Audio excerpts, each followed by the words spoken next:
Praise the lord. యేసుక్రీస్తు నామంలో మీ అందరికీ శుభములు తెలియజేస్తూ ఉన్నాను. ఒక అద్భుతమైనటువంటి సాక్ష్యాన్ని మీ ముందుకు తీసుకురావాలని ఆశపడుచున్నాను. మరి చాలాసార్లు నేను చెప్తూ వచ్చున్నాను.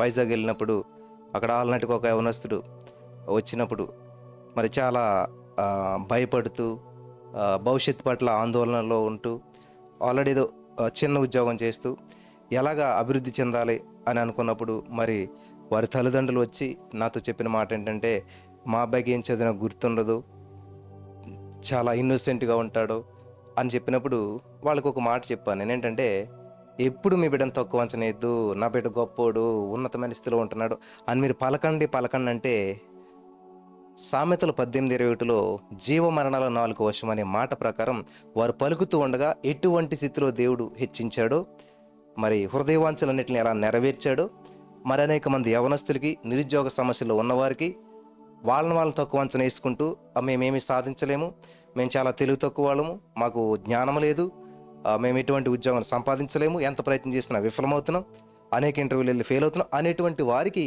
ఇదొక అద్భుతమైనటువంటి విశ్వాసంలో పురుకొల్పేటువంటి గొప్ప సాక్ష్యం. మరి నేను చెప్పడమే కాకుండా మన మధ్యలో ప్రదీప్ ఉన్నాడు. ఈ సమయంలో మరి ప్రదీప్ని మనం ఇంటర్వ్యూ చేద్దాం. అసలు ఎలాగ జీసస్ ఆల్మైటీ గాడ్ మినిస్ట్రీకి ఎలా వచ్చాడు, సో తన మాటల్లోనే మనం విందాం. ప్రదీప్ మన మధ్యలోనే ఉన్నాడు. So hi Pradeep. Hi pastor గారు, ప్రైజ్ లార్డ్ అండి. Praise Lord. నా పేరు ప్రదీప్ అండి. మాది లాలంకోడూరు గ్రామం, విశాఖపట్నం జిల్లా. అయితే మేము ఫస్ట్ వైజాగ్లో ఆల్ నైట్ ప్రేయర్ పెడుతున్నప్పుడు మా అత్త వాళ్ళు చెప్పారు, వాళ్ళు కూకట్పల్లిలో ఉంటారు. అయితే ఇలాగ పాస్టర్ గారి దగ్గరికి వెళ్ళు, చాలా బలంగా వాడబడుతున్నారు పాస్టర్ గారు, నీకు జీవితంలో మేలు చేస్తాడని చెప్పినప్పుడు సరే అన్ని చోట్లకి వెళ్ళాం, ప్రతి దగ్గర వెళ్తున్నాం కదా, సరే ఇది కూడా ట్రై చేద్దామని వెళ్ళాను. అయితే వెళ్ళడం నేను చాలా బలపడ్డాను. ఏంటంటే అసలు అంతకుముందే తెలీదు థ్యాంక్ యూ జీసస్ చెప్పడం గురించి కానీ. అయితే అలా ఫస్ట్ సర్వీస్ రోజే నేను వాక్యం చాలా సాక్ష్యాలు విన్నప్పుడు ఆ రోజు ఎంతో బలపడి నేను కూడా నెక్స్ట్ నుంచి ఇలా సాక్షిగా ఉండాలని చెప్పేసి వచ్చిన ప్రతిసారి మా అత్త చెప్పేది, పరిచర్యలో పాల్గొ అని చెప్పినప్పుడు కుర్చీలు సర్దడం కానీ, ఆ స్క్రీను డెకరేట్ చేయడం కానీ అన్నీ కూడా చేసినప్పుడు అయితే దేవుడు చూసేవాడు. ఇవన్నీ కూడా పాస్టర్ గారు వాళ్ళందరూ చూశారు. దేవుడు అంతకన్నా చూసి దేవుడు నన్ను ఇలా ఆశీర్వదించాడు. ఫస్ట్ టైం వచ్చినప్పుడు మీ పేరెంట్స్ ఒక మాట చెప్పారు, ఏంటంటే మా అబ్బాయికి ఏదైనా చదివినా గుర్తుండదు, ఇన్నోసెంట్ గా ఉంటాడు, భయపడుతూ ఉంటుంటాడు అని చెప్పారు. అవును. సో ఎందుకని అలాగా ఉండేది నీ పరిస్థితి? ఎందుకని అలా ఉండేదంటే, చిన్నప్పుడు నాకు ఏంటంటే ఫిట్స్ వచ్చింది. దానివల్ల బ్రెయిన్కి ఒక చిన్న పురుగులాగా ఉండేదంట. అది స్కానింగ్లో ఇప్పటికీ దాశారు, నెక్స్ట్ టైం వీలైతే చూపిస్తాను. అయితే అది బియ్యం మెతుకులా ఇలా ఉంటుంది. అది పురుగు ఇలాగ వెళ్ళి నెరవ టచ్ అయినప్పుడల్లా సరే నాకు ఫిట్స్ వచ్చేసేది, అలా నొరగలు కక్కునేవాడిని. అయితే మమ్మీ డాడీలు ప్రేయర్ చేశారు, కానీ కొంతకాలం తర్వాత దేవుడు అద్భుతం చేశాడు. అయితే ఆ తర్వాత డాక్టర్ చెప్పారు, మీ అబ్బాయికి చదువులో అంతగా రాణించలేడు, ఎంతకాలమైనా ఇలాగ ఉంటాడంతే అని చెప్పారు. మా మమ్మీ డాడీలు కూడా అదే నమ్మేవారు. కానీ ఏమైందంటే, నేను ఇక్కడ జీసస్ ఆల్మైటీ గాడ్ మినిస్ట్రీకి రాకముందు వరకు కూడా అలాగే ఉన్నాను నిజంగా. కానీ వచ్చిన తర్వాత నాకు జ్ఞాపక శక్తి పెరిగింది. అంటే నేను దేవుని పని చేస్తున్నాను కానీ దేవుడు నా పని చేస్తున్నాడు. నాకు జ్ఞాపక శక్తి పెరిగింది, చదివింది గుర్తుంటుంది, ఇతరులకు ఎక్స్ప్లెయిన్ చేసేవాడిని, మా పాత ఆఫీస్లో ట్రైనింగ్స్ ఇచ్చేవాడిని. అయితే అలాగ నేను మళ్ళీ వచ్చి నెక్స్ట్ ఆల్ నైట్కి వచ్చినప్పుడు పాస్టర్ గారు చెప్పేవాడిని, పాస్టర్ గారు ఇలా జరుగుతుంది నా జీవితంలో, చాలా బాగా జ్ఞాపకం ఉంటుంది, ఇతరులకు నేను చెప్పగలుగుతున్నాను చిరాకు పడకుండా అని చెప్పేసి నేను నా సాక్ష్యాన్ని పంచుకుంటూ వచ్చేవాడిని. అయితే మా ఆఫీస్లో కూడా లే ఆఫ్స్ జరుగుతున్నప్పుడు నన్ను కూడా తీసేస్తానని అన్నారు. అయితే నేను శ్రావణి సిస్టర్ గారి దగ్గరికి వెళ్ళి ఇలాగా చెప్పాను, సిస్టర్ ఇలా తీసేస్తున్నారంటే ఎవరి జాబ్ పోయినా సరే నా జాబ్ పోదని మీరు అనుకోండి, మీరు అలాగే పలకండి, అలాగే ప్రార్థన చేయండి అని చెప్పారు. అదే నేను ప్రార్థన చేసేవాడిని. అయితే అలాగా ఆ ఆల్ నైట్ అయిన తర్వాత నెల తీయలేదు, ఫిబ్రవరిలో తీయలేదు, మార్చిలో కూడా తీయలేదు. అయితే అలా ఉంటుండగానే నాకు ఒక ఆపర్చునిటీ వచ్చింది. అయితే ఫస్ట్ ఇంటర్వ్యూకి అటెండ్ అయినప్పుడు చాలా భయపడ్డాను. కానీ ప్రభువా నాకు సాయం చేయంటూ ఒకసారి నేను మా అత్త ఏం చెప్పారంటే, పాస్టర్ గారికి ఒకసారి ఫోన్ చేసి ప్రార్థన చేయించుకో, ధైర్యం వస్తుంది, నువ్వు ఇంటర్వ్యూకి అటెండ్ అవ్వు, దేవుడు నీకు సహాయం చేస్తాడని చెప్పారు. అదేవిధంగా పాస్టర్ గారు ప్రార్థన చేశారు. చేసిన తర్వాత నేను ఇంటర్వ్యూ ఇచ్చాను. 40 నిమిషాలు జరిగింది. అయితే ఇంటర్వ్యూ ఇచ్చాను కానీ నాకు కాన్ఫిడెన్స్ లేదు, వస్తుందా రాదా అని భయంతో ఉన్నాను. ఆ రోజే ఆల్ నైట్ కూడా, వైజాగ్ ఆల్ నైట్. అయితే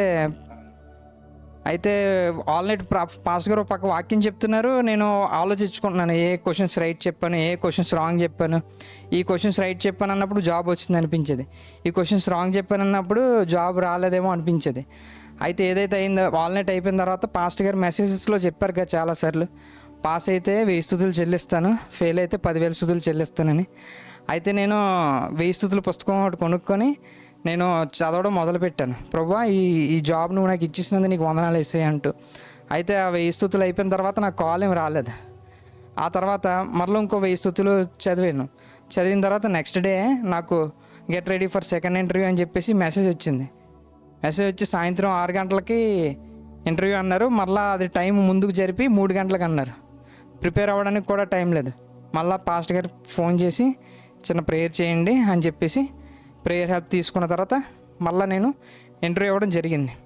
అద్భుత రీతిగా సెకండ్ ఇంటర్వ్యూ అయితే చాలా తక్కువ సమయంలోనే జరిగింది.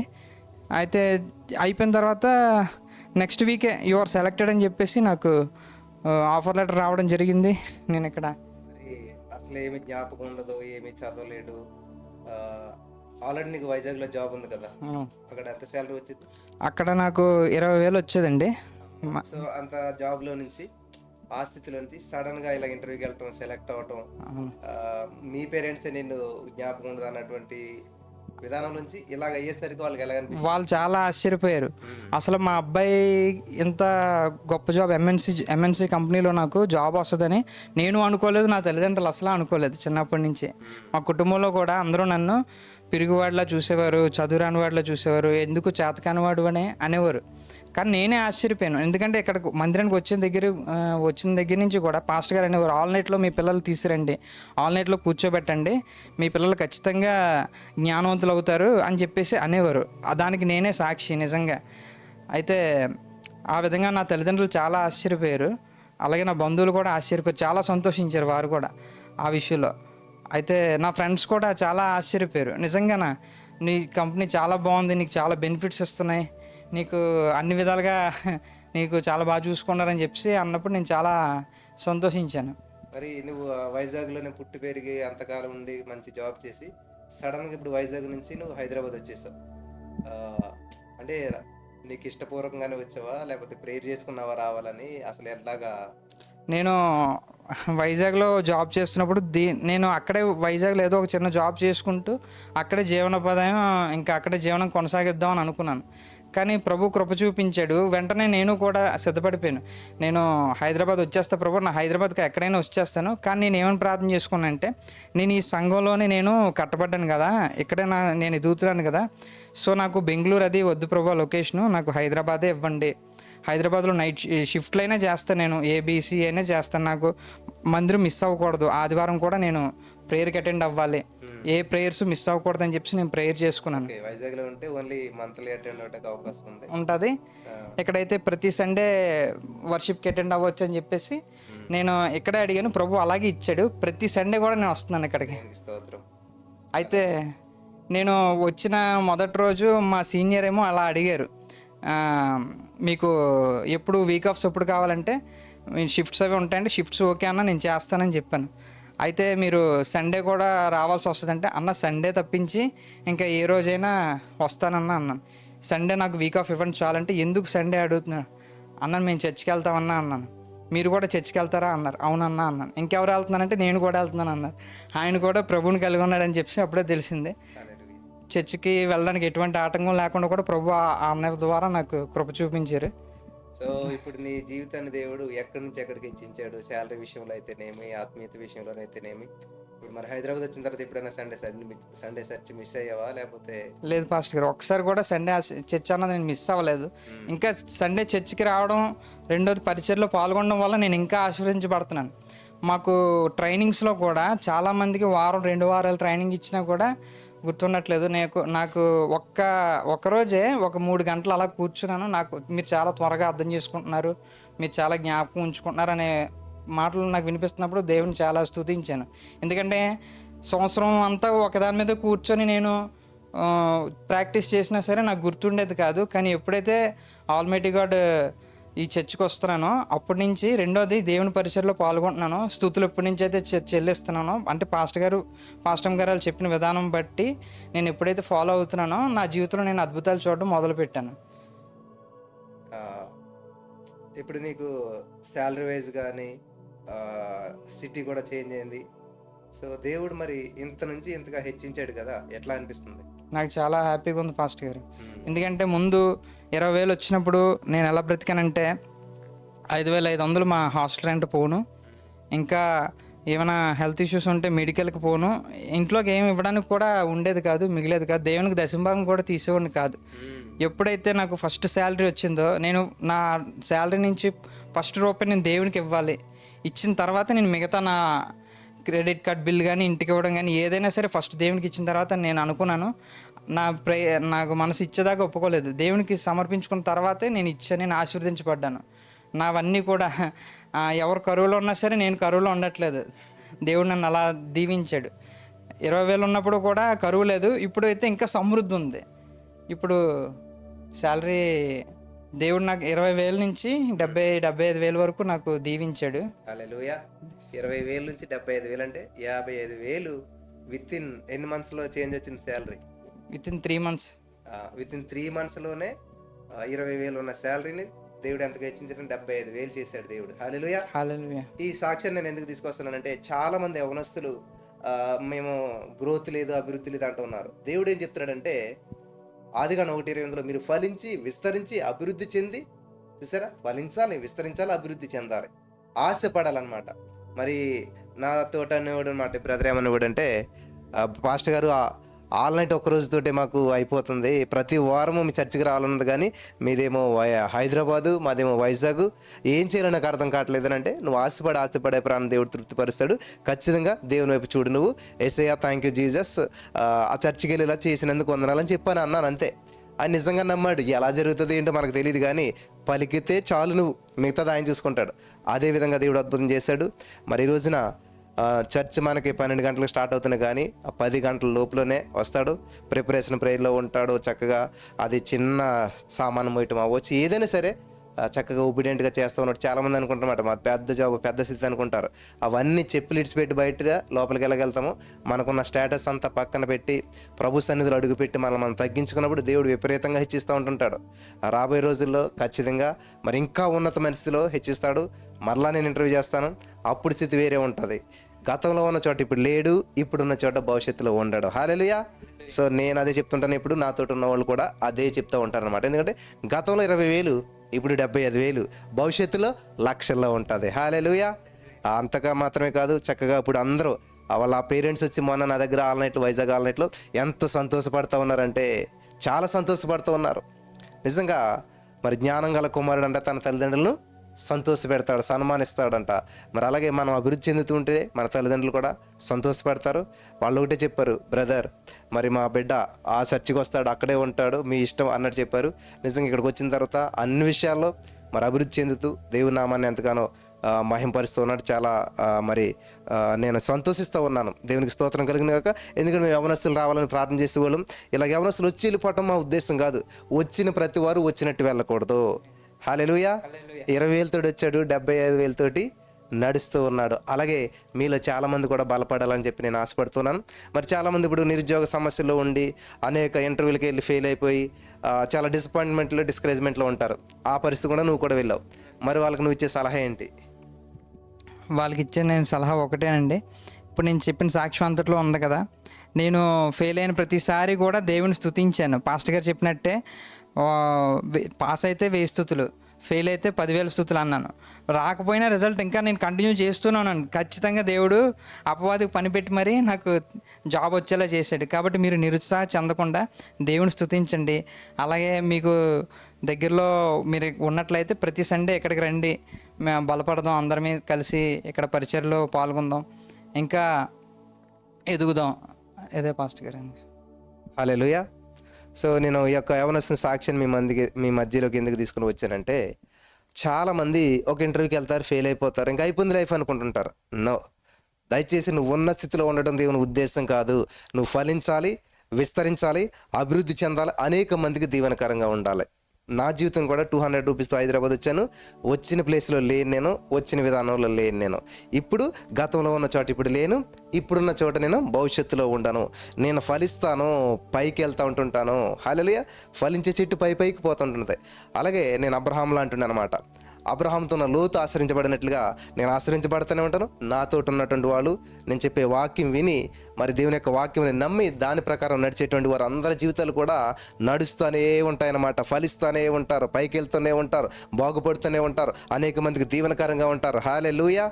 మరి నిజంగా నాకు చాలా సంతోషం అనిపించింది. ఎందుకంటే 20,000 జీతం ఉన్నప్పుడు ఎలాగైతే దేవుని సేవకి ఒబిడియంట్గా చూపించి చేశాడో, ఇప్పుడు దానికి అంత రెట్టు 55,000 పెరిగిపోయింది మూడు నెలల్లో. అంత జీతం పెరిగిపోయినా కానీ ఏ విధమైనటువంటి మరి తొందరపాటు కానీ ఏమంటారు ప్రౌడ్నెస్ వచ్చేది కదా మనకి. నేనెందుకని ఇది చేయాలి, నేనెందుకు నాకు ఎందుకు కూర్చోవాలి, అట్లాంటివి వచ్చేస్తాయి మనకి. కానీ అట్లాంటివి ఏమి నేను గమనించలేదు. దేవుని మహాకృపను బట్టి నేను ఆత్మలో చాలా సంతోషిస్తూ ఉన్నాను. ప్రతి ఆదివారం చక్కగా వస్తూ దేవుని సన్నిధిలో బలపడుతూ మరి ముందుకెళ్తా ఉన్నాడు. తొందరలోనే వైజాగ్లో కూడా మరి వాళ్ళ గృహంలో కూడుకు పెట్టి అక్కడ కూడా ఒక అద్భుతమైన సాక్ష్యం చెప్పి దేవుని నామని మహింపరచాలని ఆశపడుతూ ఉన్నారు. దేవునికి స్తోత్రం కలిగిన కాక. ఇలా యవనస్తులు ఎవరైనా ఉండి మరి డిసప్పాయింట్మెంట్లో, డిస్కరేజ్మెంట్లో ఉన్నట్లయితే మీరంతా బలపడతారు. దయచేసి మంచి భవిష్యత్తుని దేవుడు ఆల్రెడీ సిద్ధపరిచాడు, అది మీరు స్వతంత్రించుకోవాలి. డిసప్పాయింట్ అవ్వద్దు, డిస్కరేజ్మెంట్ అవ్వద్దు. ఎటువంటి పరిస్థితుల్లో ఉన్నా సరే గతాన్ని మీరు మరి తలుచుకుని బాధపడొద్దు. ఫెయిల్ అయిన ఇంటర్వ్యూ గురించి ఆలోచించవద్దు, ఫెయిల్ అయినటువంటి ఏ విషయం గురించి ఆలోచించవద్దు. కానీ ముందుకు చూడండి, మంచిని చూడండి, భవిష్యత్తుని నిర్మించుకోండి, దేవుని స్తుతించండి, దేవునికి దగ్గర అవ్వండి, అద్భుతాలు స్వతంత్రించుకోండి. హల్లెలూయా. మన యొక్క జీవితం పట్ల దేవుని యొక్క ఉద్దేశం ఏంటంటే మీరు ఫలించాలి, విస్తరించాలి, అభివృద్ధి చెందాలి. ఖచ్చితంగా ఈ మాటలు వింటున్న ప్రతి వారు కూడా మీరు ఫలిస్తూనే ఉంటారు, మీరు విస్తరిస్తూనే ఉంటారు, అభివృద్ధి చెందుతూనే ఉంటారు. ఎప్పుడు? యోహాను సువార్త 15వ అధ్యాయం ప్రకారం నాలో అంట కట్టబడినప్పుడు మాత్రమే. హల్లెలూయా. కాబట్టి దేవునికి వ్యతిరేకంగా ఏది కూడా ఫలించలేదు. కాబట్టి మీరు ఫలించాలంటే ఖచ్చితంగా ప్రభు సన్నిధిలో ఉండాలి.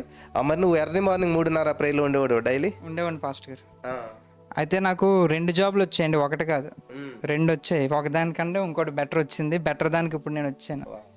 అది కూడా ఈ ప్రేయర్స్లో ఎర్లీ మార్నింగ్ ఉన్నప్పుడు, రెండోది ఆల్ నైట్ మిస్ అవ్వకుండా ఉన్నప్పుడు, సండేస్ కూడా మిస్ అవ్వకుండా ఉన్నప్పుడు ఈ అద్భుతాలు నేను చూశాను. మీరు కూడా మీరు దేనికైతే ప్రిపేర్ అవుతున్నారో దాన్ని ఖచ్చితంగా ప్రిపేర్ అవ్వండి. కానీ first put God first, everything follows you next అని ఉంటుంది కదా. అందుకే మొదట దేవునికి ప్రాధాన్యత ఇవ్వండి, దేవుని మొదట పెట్టండి. మిగతావన్నీ కూడా మిమ్మల్ని వెంబడిస్తాయి. మీరు దేన్ని వెంబడించొద్దు, అన్నీ మిమ్మల్ని వెంబడిస్తాయి. దేవుడిని మొదటి ప్రాధాన్యత ఇవ్వండి. అలాగే మీరు దేనికైతే ప్రిపేర్ అవుతున్నారో అది కూడా బాగా ప్రిపేర్ అవ్వండి. పదే నేను కూడా ప్రాక్టీస్ చేసేవాడిని. ఏంటంటే సెల్ఫ్ ఇంట్రడక్షన్ ఎలాగ ఇవ్వాలి, నాలో నేను చెప్పుకున్నప్పుడు కూడా నాకు చాలా భయం ఉండేది. కానీ దేవుడే ధైర్యం ఇచ్చి అక్కడ మాట్లాడేలా చేశాడు. వాళ్ళు కూడా నేను భయపడినంతగా ఏం జరగలేదు. అంటే దేవుడే వాళ్ళతో పాటు కూర్చొని నాకు జాబ్ వచ్చేలా చేశాడు. అలాగని చెప్పి నేను చదవకుండా అయితే వెళ్ళింది అయితే కాదు. ప్రతి ఆన్సర్ నేను చదివిందే దేవుడు అడిగారు. నాకు తెలియని ఆన్సర్లు కూడా, నాకు తెలియని క్వశ్చన్లకి కూడా ఆన్సర్లు నాకు తెలిసినవేవో చెప్పాను. కానీ అవి తప్పులైనప్పటికీ కూడా తప్పు ఆన్సర్ వాళ్ళు పట్టించుకోలేదు. రైట్ ఆన్సర్లు వాళ్ళు కన్సిడర్ చేసుకొని నాకు ఉద్యోగం ఇవ్వడం అన్నది జరిగింది. ఖచ్చితంగా మీ జీవితంలో కూడా అలాంటివి జరుగుతుందని నేను 100% విశ్వసిస్తున్నాను. ఈ వాక్యం మిమ్మల్ని అందరినీ, ఈ సాక్ష్యం మిమ్మల్ని అందరినీ కూడా బలపరిచిందని నమ్ముతున్నాను. అలాగే తొందరలో మీరు కూడా మీకు మంచి ఉద్యోగంతో మీరు కూడా ఇక్కడికి వచ్చి సాక్ష్యం చెప్తారని నేను 100% నమ్ముతున్నాను. మరి ఎర్లీ మార్నింగ్ 3:30 ప్రేయర్లో కొంటాకి మంచి నిద్ర టైం కదా. అవును ఫస్ట్. అవును, అసలే గేమ్స్ వాటి ఫోన్లతో ఉంటారు, లేట్ నైట్ పడుకుంటారు. అవును. మరి 3:30 ప్రేయర్లో పాలు పంచుకోవాలని నీకు ఎలాగ అనిపించింది? దాన్ని ఎలాగ జయించగలిగావు నిద్రని? 3:30లో ఎలా అనిపించిందంటే, నా జీవితంలో ఒక అంటే ఎటువంటి జరగలేదు. అంటే ఉద్యోగం విషయంలో కానీ ఏ విషయంలో కూడా నేను హ్యాపీ అయ్యింది ఎప్పుడూ లేదు. ఏది ఒక సాధించింది లేదు, చదువులో కానీ ఎందులో కూడా. అయితే నేను నా జీవితాంతం ఇలాగే ఉంటానా? ఎప్పుడు ఇది ట్రై చేయలేదు కదా. ఆల్నెట్లు ట్రై చేయలేదు, 3:30 ప్రేయర్లు ట్రై చేయలేదు. సో ట్రై చేద్దాం, ట్రై చేసి ఫెయిల్ అవుదాం కావాలంటే. ఫెయిల్ అని తీసుకొని నేను ఒక్క ఆల్ నైట్ కూడా మానేవాడిని కాదు. పాస్టర్ గారు తెలుసు, మధ్యాహ్నం వెళ్ళిపోయేవాడిని పాస్టర్ గారి దగ్గరికి. అలాగా వాళ్ళ ప్రేయర్ అంతా అయ్యే వరకు ఉండి ఆ తర్వాత నేను ఇంటికి వెళ్ళేవాడిని. నిజంగా అవన్నీ దేవుడు చూశాడు. అందుకే ఈరోజు నేను మీ ముందు ఇలా నిలబడి సాక్షిగా నిలబడ్డాను. అది నేను 100% చెప్పగలుగుతున్నాను.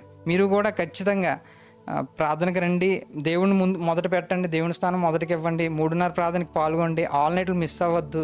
మీరు కూడా మీ జీవితంలో చాలా అద్భుతాలు చూస్తారు. 3:30కి లేచినప్పుడు మరి నీకు కష్టమా లేదా? మార్నింగ్ 3:30 లేచినప్పుడు కష్టమయ్యేది, చాలా కష్టమయ్యేది.